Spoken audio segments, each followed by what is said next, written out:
বছরের শুরুতেই পশ্চিমবঙ্গ পুলিশের ডিজিপি নিয়োগ ঘিরে তৈরি হয়েছিল নজিরবিহীন প্রশাসনিক জটিলতা।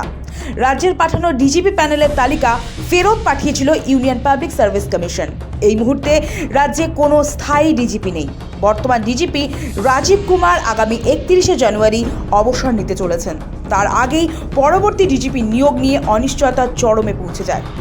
ইউপিএসসির অল ইন্ডিয়া সার্ভিসেস শাখার ডিরেক্টর নন্দকিশোর কুমার রাজ্যের মুখ্য সচিব নন্দিনী চক্রবর্তীকে একটি চিঠি পাঠিয়ে জানিয়ে দিয়েছিলেন, এই পরিস্থিতিতে পশ্চিমবঙ্গের জন্য ডিজিপি প্যানেল চূড়ান্ত করা ইউপিএসসির পক্ষে সম্ভব নয়, বরং রাজ্য সরকারকে সরাসরি সুপ্রিম কোর্টের দ্বারস্থ হওয়ার পরামর্শ দেওয়া হয়। ফলে 31শে জানুয়ারির পর পশ্চিমবঙ্গ পুলিশের শীর্ষ পদে কে বসবেন তা নিয়ে যখন নজিরবিহীন পরিস্থিতি হয়, ঠিক তখনই পশ্চিমবঙ্গের পরবর্তী ডিরেক্টর জেনারেল অফ পুলিশ নিয়োগ ঘিরে দীর্ঘদিনের প্রশাসনিক টানাপোড়েনে ইতি টানতে কড়া বার্তা দিল দিল্লির সেন্ট্রাল অ্যাডমিনিস্ট্রেটিভ ট্রাইব্যুনাল স্পষ্ট নির্দেশ দিয়েছে 48 ঘন্টার মধ্যেই ডিজিপি এমপ্যানেলমেন্ট সংক্রান্ত প্রস্তাব ইউপিএসসির কাছে পাঠাতে হবে। একই সঙ্গে রাজ্য সরকার ও ইউনিয়ন পাবলিক সার্ভিস কমিশন দুপক্ষকেই নির্দিষ্ট সময়সীমার মধ্যে গোটা প্রক্রিয়া শেষ করার নির্দেশ দিয়েছে ট্রাইব্যুনাল। 1990 ব্যাচের আইপিএস অফিসার তথা রাজ্য সরকারের শীর্ষ প্রশাসনিক পদে থাকা রাজেশ কুমারের আবেদনের শুনানিতে এই নির্দেশ দিয়েছে ট্রাইব্যুনাল।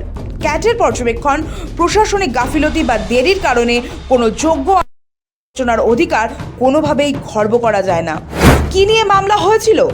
ডিজিপি পদে শূন্যতা তৈরি হয় 2023 সালের 27শে ডিসেম্বর। সুপ্রিম কোর্টের প্রকাশ সিংহ বনাম কেন্দ্র মামলার নির্দেশ অনুযায়ী এই ধরনের শূন্যতার ক্ষেত্রে রাজ্য সরকারকে অন্তত 3 মাস আগেই ইউপিএসসির কাছে প্রস্তাব পাঠাতে হয়, কিন্তু পশ্চিমবঙ্গ সরকার সেই প্রস্তাব পাঠায় প্রায় 1.5 বছর পর, অর্থাৎ 2025 সালের 16ই জুলাই।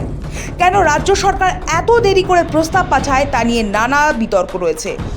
ইউপিএসসি জানিয়েছে, সুপ্রিম কোর্টের নির্দেশ অনুযায়ী মনোজ মালব্যর অবসরের 3 মাস আগে প্যানেলের তালিকা পাঠানো উচিত ছিল রাজ্যের, কিন্তু তা না করে সেই সময় রাজীবের হাতে রাজ্য পুলিশের ডিজিপির দায়িত্ব দেয় রাজ্য। 2023 সালে চিঠি না দিয়ে রাজ্য কেন 2025-এর তালিকা পাঠালো প্রশ্ন ওঠে। শেষ পর্যন্ত গত বছর 31শে ডিসেম্বর তারা রাজ্য সরকারের প্রস্তাব ফিরিয়ে দেয় এবং জানায়, এত দেরিতে প্রস্তাব পাঠানোর আগে সুপ্রিম কোর্টের অনুমতি নেওয়া উচিত ছিল। এই সিদ্ধান্তের বিরুদ্ধে ট্রাইব্যুনালের দ্বারস্থ হন রাজেশ কুমার।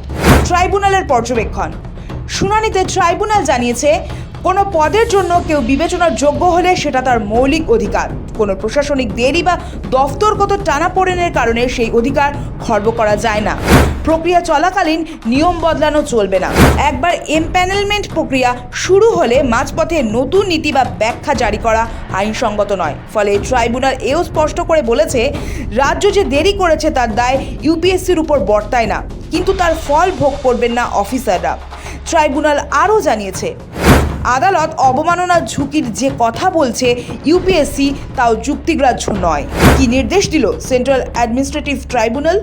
অন্তর্বর্তী নির্দেশে ট্রাইব্যুনাল সময়সীমা বেঁধে দিয়েছে, তা হলো 23শে জানুয়ারির মধ্যে রাজ্য সরকারকে ডিজিপি পদের এমপ্যানেলমেন্ট সংক্রান্ত প্রস্তাব ফের ইউপিএসসি এর কাছে পাঠাতে হবে। 28শে জানুয়ারির মধ্যে ইউপিএসসিকে এমপ্যানেলমেন্ট কমিটির বৈঠক ডেকে 3 জন সিনিয়র আইপিএস অফিসারের প্যানেল তৈরি করতে হবে এবং 29শে জানুয়ারির মধ্যে সেই প্যানেল রাজ্য সরকারের হাতে তুলে দিতে হবে। সর্বোপরি প্যানেল পাওয়ার পর রাজ্য সরকারকে দ্রুত সিদ্ধান্ত নিতে হবে। এই রায় শুধু একজন অফিসারের ভবিষ্যৎ নির্ধারণে সীমাবদ্ধ নয়, রাজ্যের পুলিশ প্রশাসনের শীর্ষ পদে নিয়োগের স্বচ্ছতা ও সময়ানুবর্তিতার প্রশ্নে বড় বার্তা। সুপ্রিম কোর্টের নির্দেশ কার্যকর করতে গিয়ে যে প্রশাসনিক ঢিলেমি চলতে পারে না, সেটাই ফের মনে করিয়ে দিল কেন্দ্রীয় প্রশাসনিক ট্রাইব্যুনাল। ব্যুরো রিপোর্ট, সময়, কলকাতা।